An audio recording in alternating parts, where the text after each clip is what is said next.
Hey Garth, welcome back to the show. Jason, always great to be with you and with our incoming guest. Oh my goodness, this is one for the ages. But before we Yeah, get to it, Garth, yeah. as always, I have a question for you. Garth, what's your favorite staff social that you can think of? Like the one that just seemed to work? Well, the one I really love staff student games. Like we have staff student basketball. I would consider that social because Yes. we are so disconnected from the other parts of our job that the only thing at Havergal College, my former school, we had a saying, hashtag staff don't lose. And so we would come together, rally, and usually we would win. But I would consider that a staff social, and that would be my favorite. Yeah. What about you, Jason? I love them all. It's one of my favorite things. I love the games. Like you said, it's tough to get away from that. I love the year-end party. I actually like Yeah. blowing off steam when we close up the school and get into summer and say goodbye to everybody and get recharged for the Yep. year. I Yep. love it all. But our guest today talks about the importance of taking care of our staff. Hmm. She leans in on taking care of the big people so the big people can take care of the babies. And she hits all aspects of school life, doesn't she? Yeah. Bring in the energy, bring in the noise, rated E for explicit, but worth every second of this one. And I strongly recommend a notebook here, folks, because you're going to take some notes they're just nuggets of gold. So we hope you enjoy Dr. Jody Carrington. Let's get into this. Here we go. Yeah, have fun. Lassoing leadership, sharp and true. Beard's Book Club got wisdom for you. Turn the pages, let the stories flow. Unpacking lessons as we grow. Hey there, Lasso and leadership fans. Welcome back to Lassoing Leadership, the podcast where we are channeling the empathy and the heart of Ted Lasso into real world leadership. And this is season 3, where we've introduced Beard's Book Club. It's a natural evolution, as you will know, for longtime listeners, from season 1, where we're thinking and reflecting about leadership from each episode. And then season 2, where we talked about putting into action with our amazing guests that we had throughout season 2, to now deeply understanding the different research that supports a kinder and more compassionate way to lead. And I am your host, Garth Nichols, and as always, I've got my co-host and fellow student of leadership, Jason Rogers, here with me. Wow, Garth, great to be here. That's the longest intro you've ever done. But well done. Appreciate it. Stretching myself. Yeah, we're glad to be back with incredible educators, leaders, authors, and thinkers. And today is absolutely no exception. I can't tell you how excited I am about this podcast. Today, we are thrilled to have psychologist, speaker, author, whose work is making waves in schools, communities, organizations across North America.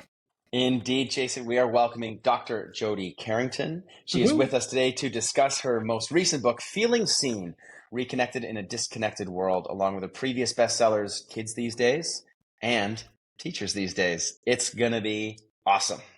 Now, if you've heard Jody speak, and I suspect a lot of you will have heard her, you'll know this might be our first podcast that we deserves an explicit content warning, because she doesn't sugarcoat the truth. She is going to keep your attention. Jody, welcome to Lassoing Leadership. It's good to have you here. Fellas, listen, thanks for having me. I feel like we should start it off like spitting chicklets this time. Like, hey, doesn't that sound like it? Fellas, thanks for having me, boys. Thanks for having me. How you going, eh? How you going? Whoa, yeah, right. Jody, we'd like to have our guests introduce themselves and give a little bit of background. Can you tell everybody just a couple of things that you think people should know about you and your work? What's at the core of it? Yeah, so I'm a clinical psychologist by training. I spend a lot of time with kids. I don't really like kids. I much prefer big people, and mostly because if the big people aren't okay, the little people don't stand a chance. You got it. And we spend a lot of time worrying about kids these days, and I've assessed and treated over 1,000 in this country, and not one time have I met a bad one. Wow. I've met a lot of babies that are emotionally dysregulated and disconnected, and I started this whole journey inspired by a teacher in a little town in Viking, Alberta, Canada. And I can tell you the first and last name of every teacher I had. There was 22 of us that started kindergarten together, and the same 19 of us graduated together. Wow. So we knew everything about everybody, and it's home of the Sutters, speaking of spit and chicklets. And so there's 7 boys, 6 make the NHL, and I tried to marry one and it didn't work out. Wah, wah. So I had to make it on my own. But I go on and get a PhD out of that little school, and I cannot tell you a single thing. The literacy and the numeracy. I do not remember a single thing from the curriculum, but I can tell you my favorite teacher was Holly Nordstrom. And I remember where she was standing and what she was wearing the day she had to tell us the then captain of our hockey team had been killed. Oh my God. And I remember thinking, even as a 16-year-old kid, if there is somebody at the helm of big emotion, the rest of us are going to be okay.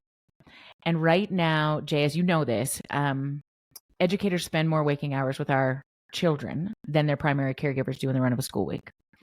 And if the big people aren't okay, if they are not there to handle emotion, big emotion that's never been bigger in the history of the world, we are dying faster from emotional illness than from physical illness for the first time in history.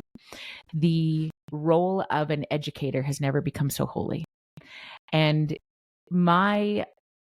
the opportunity to be able to hold space for, speak with, write books for teachers, educators. And when I use the word teacher, I'm talking about EAs and custodians and bus drivers and administrative support personnel and all the humans, because babies don't ask why you're there. And relationship knows no hierarchy.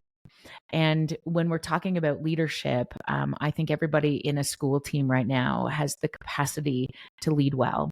And we're going to need all hands on deck because it's never been more difficult.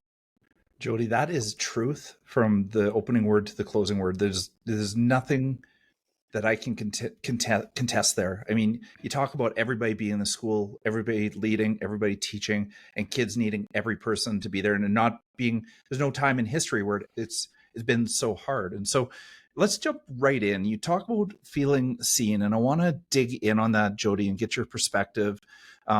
Feeling seen is more than acknowledgement. It's about being deeply understood.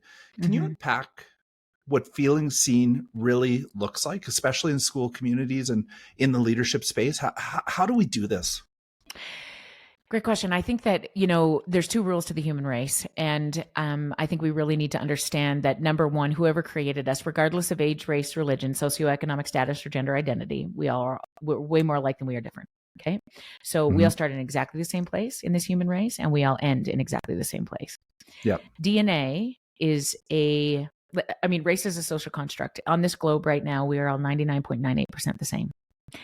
And whoever created us said there's 2 rules. Okay. Number one, in this human race, I'm going to make you neurobiologically wired for connection. And you disconnect from an infant, they die. I don't care how good we get at the AI, you will never automate relationship. Right. If we had the capacity to do this podcast in person, I would take it over 100,000 times, because things would change between us at a cellular level when we're in the same room together. That's where innovation and creativity and all of those things live. Okay. We will never automate relationship. If you want your school team, if you want me to be sending my baby to your school, what you will understand to the core of you that the only AI that matters is authentic interaction. Yes. When you are good at that, particularly in this season of a loneliness epidemic, you will do well. So rule number one is we're neurobiologically wired for connection. And then whoever created us threw a second rule in there, which is like a huge curveball. They said, despite the fact that I'm going to make you neurobiologically wired for connection, the hardest thing you will ever do is look at each other. If we have an opportunity, we will look away. And so we talked at the top of the show before we started, about swearing and about joy and funniness and all those kind of things. Right now, the capacity to keep us connected has never been more difficult because we've never had this many opportunities to look away. Right. It is estimated that our great-grandparents looked at their children 72% more of the time than we look at our babies today. 72%. And in one generation, we have changed. Here's just a couple of the facts, okay, that I think we forget about oftentimes as educators and as parents, is that we are now in a world where we have far less access to grandparent-like figures. We live in far more single-parent households, fewer siblings, And the square footage in the house in which we're raising our babies is much bigger than the ones that any generation come before us have done, which means the proximity to humans has never been this dire. And we all carry exit ramps in our pockets. And we are really worried about kids and cell phones. Do you know who I'm worried about kids? Do you know, I'm most worried about educators having cell phones because we are not that good. And the only way that anybody knows they matter is you have to show them. You cannot tell them. And when I'm connected to my Apple Watch, I'm connected to everybody I love, including my babies and my father and friggin' law and the Team Snap bitches and everybody that can have access to me at any friggin' point during the day. And if your baby is in front of me and they have a problem, but I see that my brother texts me and says, hey, Jode, I'm not doing okay. Got it. I'm not that good. I'm not that good. Got it. And so when we know that we matter, when we feel seen, we feel it. It's not just what you say. It's not whether you have a nice bulletin board. It's not whether everybody got a Chromebook. That is irrelevant. What matters more now than ever before is the only AI that will matter. That's authentic interaction. There's so many things in here. I just want to, I know. He doesn't even know what to do. He can't even. I know. Our 50-plus-year-old brains here are just, they're slowing. We need to take a minute. Let's take a minute. Let's take a pause. Listen, you talk a little bit, and you mentioned this off before we hit record. You talked about if big people aren't good, then smaller people aren't going to be. And you're more concerned about adults being able to connect with each other. Tell us a little bit more about what you're seeing in terms of adults being disconnected or not being able to make others feel seen in their work, in their school. Yeah, super easy. So the two of you, I mean, think about, your teams. You've both led phenomenal humans in this space. And I will tell you, the only thing I'm listening to, if you were to invite me into your team and you were to say, I want you just to come into our school or to our organization or whatever, the only thing I'm listening for is laughter. Because do you know what the most vulnerable emotion on the planet is? I can't remember if Ted says this or not, but the most vulnerable emotion on the planet is joy. And when I have educators that want to be with each other, when I have educators that are not eating their lunch in their classrooms, that are coming out and, high-fiving kids in the hallway, not because they have to, but because seriously, that is where they get their fuel. When they're walking out into the bus lane and they're saying, hey, to the bus driver, I just got to talk to you for a second. I'm so grateful you got Jackson with an X here today, because I got to tell you, I can't believe how hard it is sometimes, but he adores you. I just wanted you to know. When we have that capacity, that desire, that is where the fuel is coming from. Being in a school, in an education setting, is the most hilarious place you could ever work in the history of the world, because kids say such stupid shit like, no, Jackson, your fallopian tubes are in your neck. And those are the conversations that you should not ever witness alone. You need to talk to people about that, And so when you're in a place where you're sort of noticing those things, I am so amazed at this institution of education, because did you know, guys, that June comes the same time every year? Did you guys know that? Yeah. Figuring Shocking. it out. Yeah. And every time I get to do PD in September, October, I love it, because the people, there's hope, they're like, hey, and I get nice snacks and shit. By the time it comes into any time after February, they're like, I literally, my F-bomb requirement, if I'm allowed, goes up exponentially, because they just want to throw punch each other. They're pissed off that they have to be there. Everybody brings all their devices. They're marking, honestly, I've had people just roll their shit out right on the, and they're like, we got so much to do. And so, then to get them connected, they hate me, because here's the interesting thing about burnout. Burnout is never a function of the work you do. It is a function of your ability or lack thereof to rest. And we come from a generation of fathers that taught us that rest is lazy. And if you want to be successful in leadership in any organization, particularly education, or if you're a woman and you want to take it to the next, you hustle. You're up early, you got a word of the day, and you're slamming kale, okay? And then you're going to go in and you're going to have a word of the day, and you're going to, And nobody ever said, and also I want you to nap. Yeah. And also, I need you to take 5 minutes, and I need you just to drop your shoulders and close the door, because right here, as Ted Lasso would say, is everything you need. And Mm. you don't lose your ability to be great, you lose access to it. So the greatest intervention of the next generation of leadership is going to be building in the neurophysiological response to assholery-ish people. Okay? I need to look after you so you can continue to hold space for other people. Their job is to lose their minds. Your job is to walk them home again and again and again. And if you only wait for them to be good, if you only hope for them to be good, which is the longstanding history of education, right? Kids should be seen and not heard. Dumb.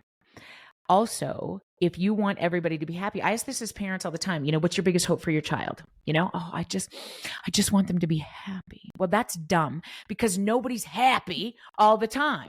Right? Yes. You didn't wake up this morning and just be like, oh, this is what I hoped a 50-year-old Ukrainian chassis would look like. I'm so happy with her. And then you don't roll over to whoever you married and you're just like, wow.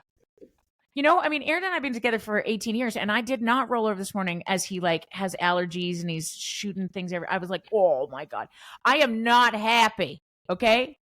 So my greatest wish for your staff is that they have the safety to feel all the emotions, that they have a place to say, I'm scared of this mom. This dad has never been here. I think we're going to adopt this baby. I can't stand my EA.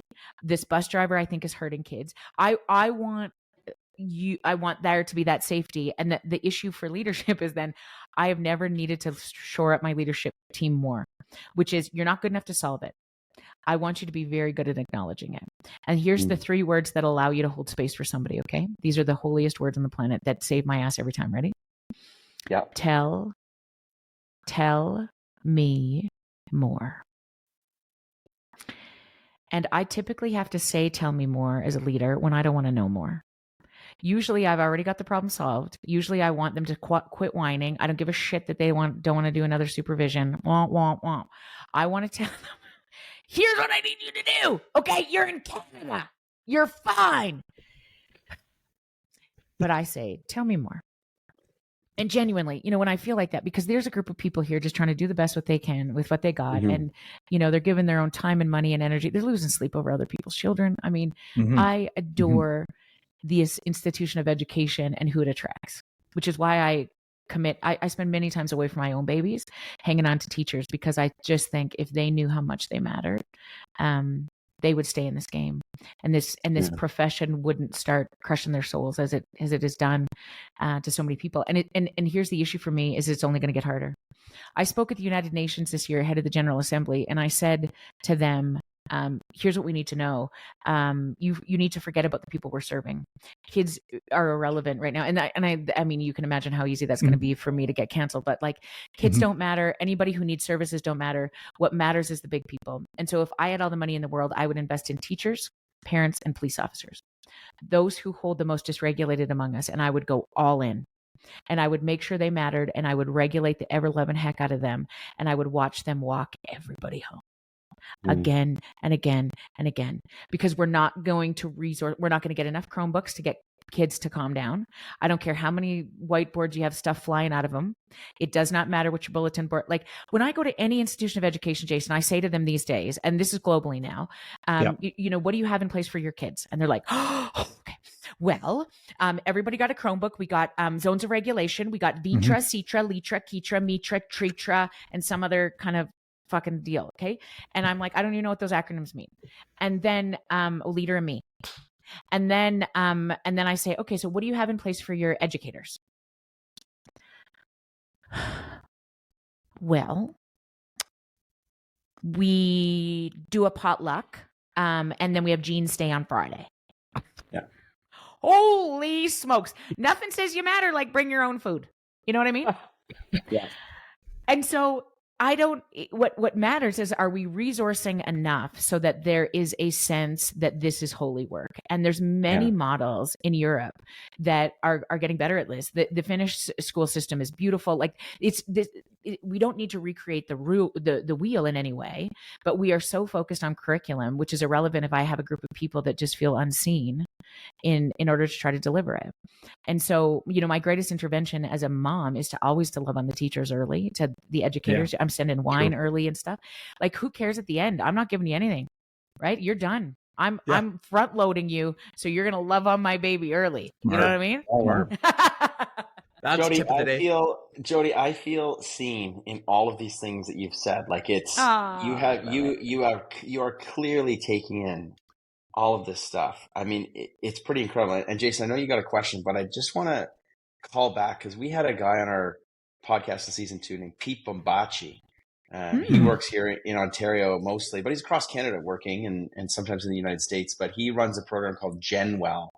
And he said that social health, which I think is what we're talking about here, social health is one of the greatest contributors to happiness. And when you as a leader focus on social health, it is the tide that lifts all boats. It is a huge differentiator. And we are just discovering this. Like as you said, we spent so much time focusing on the students. The kids are all right, or the kids aren't all right. But what about those who take care of them? And you mentioned 2 professions, and it's those 2 professions of educators and police officers that really are reactionary. Like we hold the values of our society together. We are tasked with actually like growing and developing these beautiful young humans into people that we want to hang out with, people that we want to be led by or lead. So I just wanted to mention that callback to Pete Bombacci because you mentioned a couple of things and it brought me back to this social health as one of the greatest contributors. And I remember one of his pieces of advice when talking to your faculty about this, which is what you do and what you've done already. He said, this is why we are intentionally gathering together.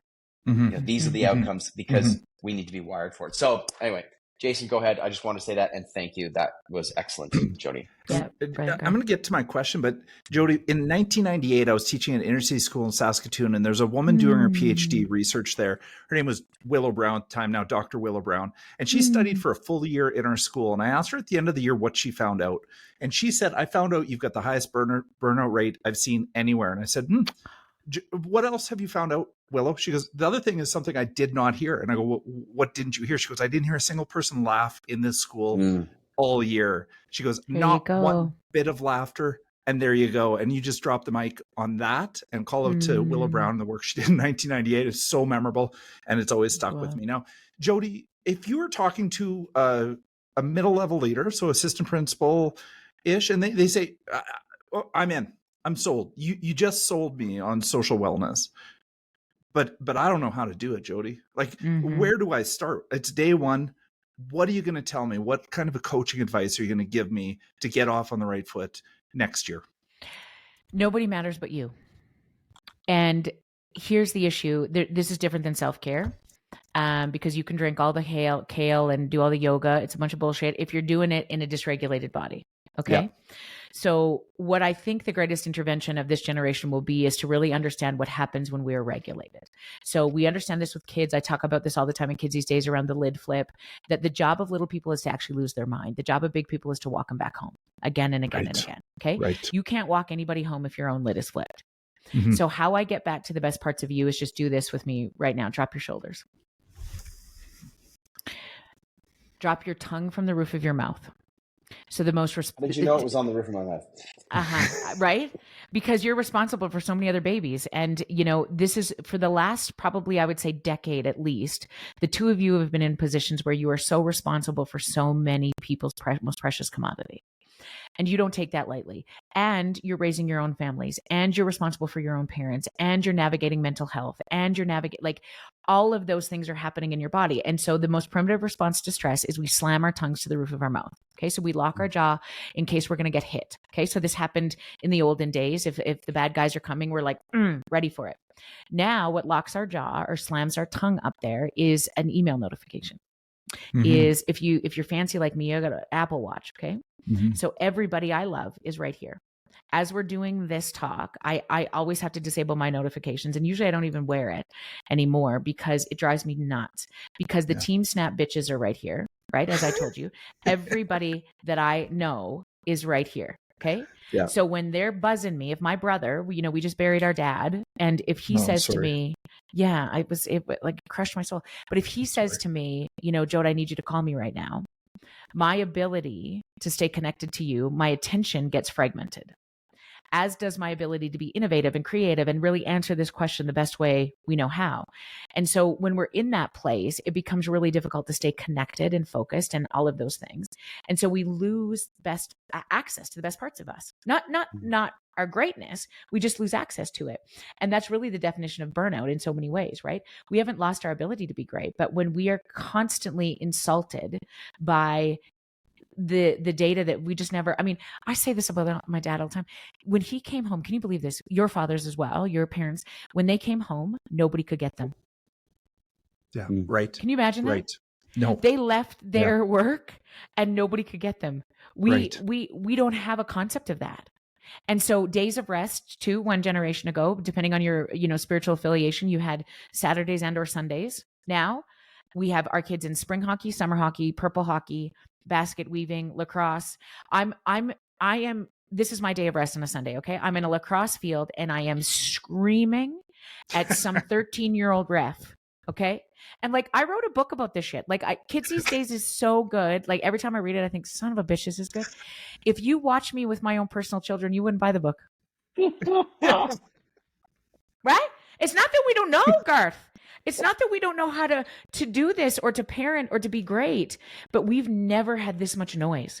We've never had this much expectation. And before we even pee in the morning, you guys are checking your emails and there's nothing in there that's lowering your cortisol.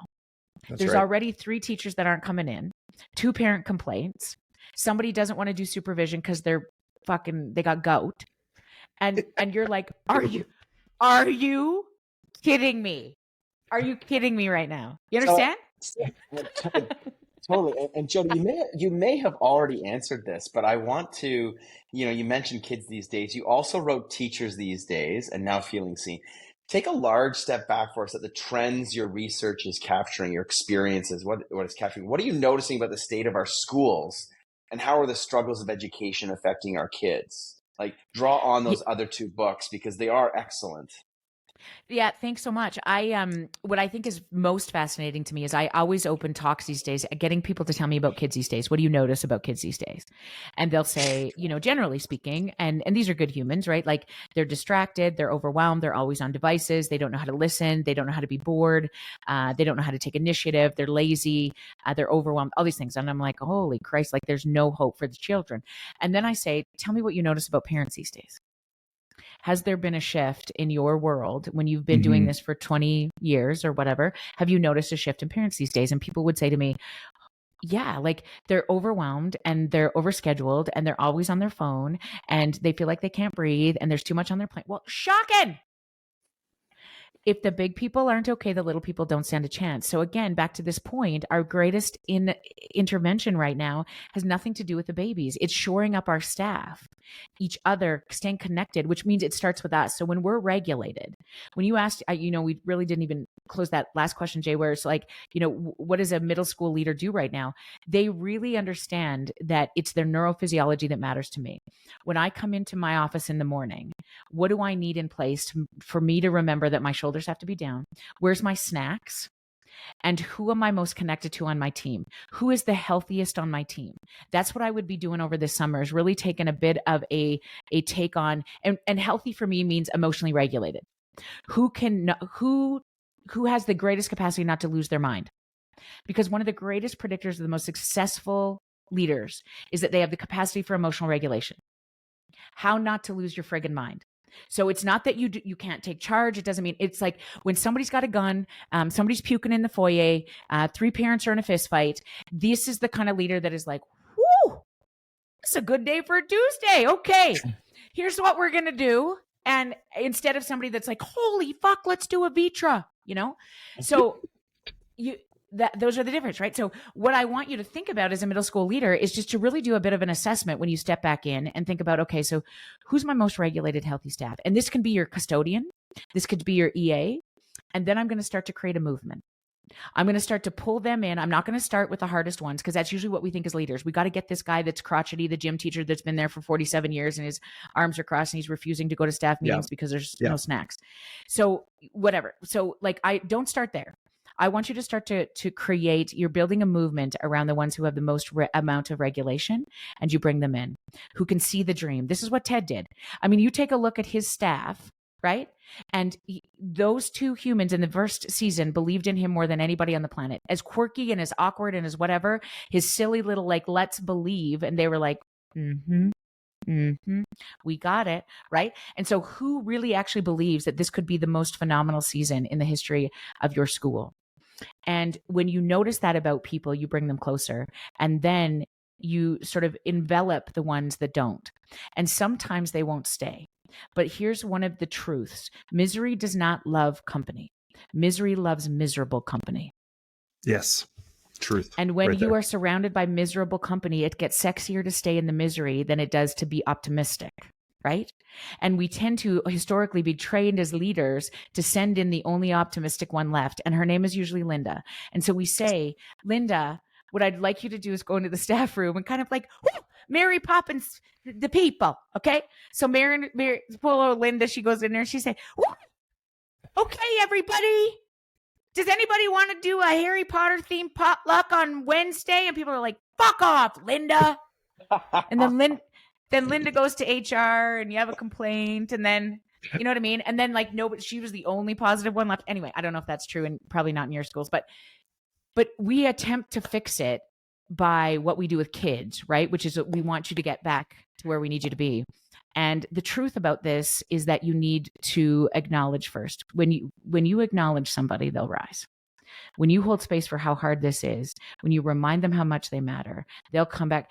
This is my favorite line of all time, okay? Because I'm a big hockey girl. My favorite hockey coach said this: "You should see how fast I can get a kid to skate when I know the name of their dog."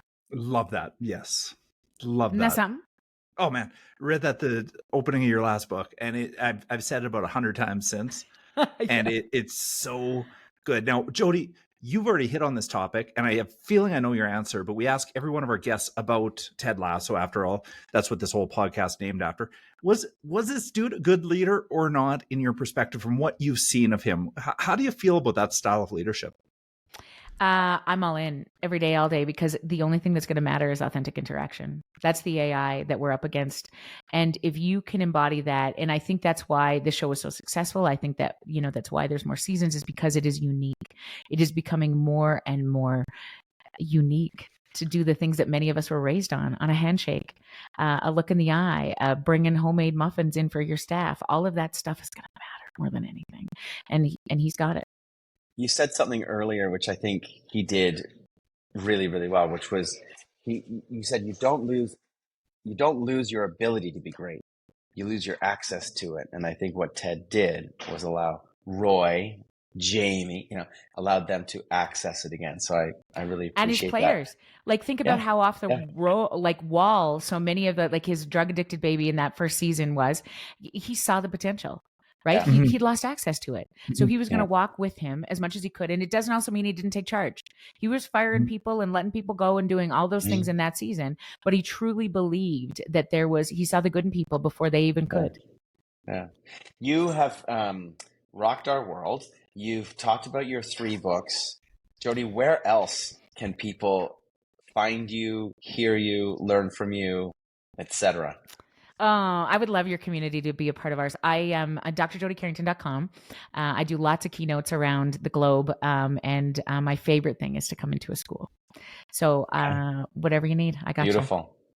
And Jody, we're never going to look at Connection the same way again. I told Garth this was going to be fun, but it was a complete understatement. I've not had so much fun on this podcast ever, and I really appreciate your energy and your enthusiasm and all of this and the wisdom. I mean, as I sit and I listen to you, Jody, it's just truth, word over word, and I think that's your appeal, is how to connect with every human in the room, and you know what we need when we need it, and you've done that for us today, and I know you're going to do that for our listeners.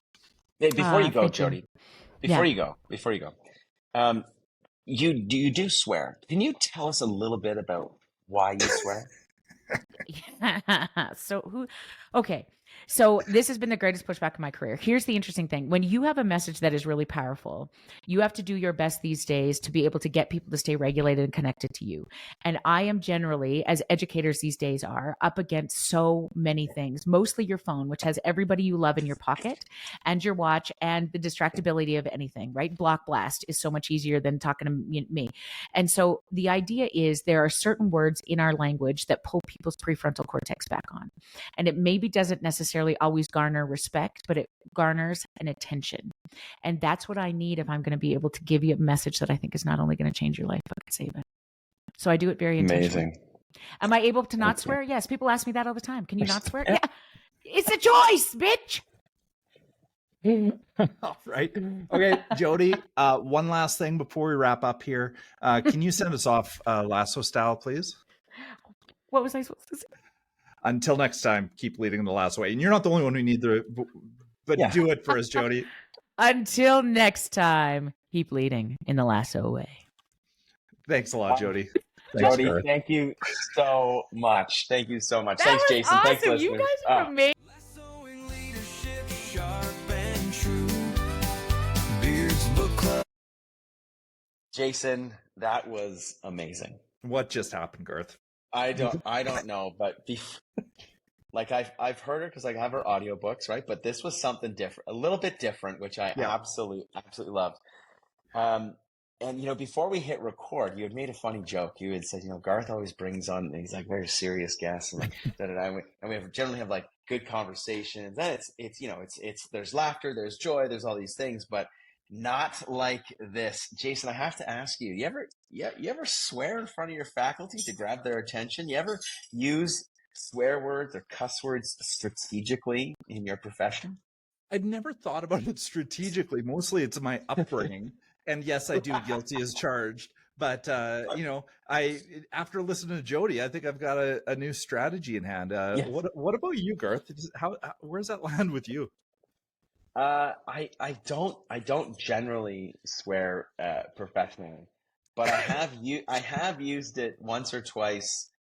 And longtime listeners will know I'm a coach, and at my former school, Havergal, I coached the varsity basketball team. We were in some tight games, so every now and then I think a strategically placed swear word grabs their attention, shows that I am equally as invested in what we're about to do, and it's important. Yeah. But that's when I use it. But I will reconsider. I will reconsider potentially using the swear word strategically. Jason, that was so much fun. It is safe to say that Jody is a professional swearer, and yes, she is.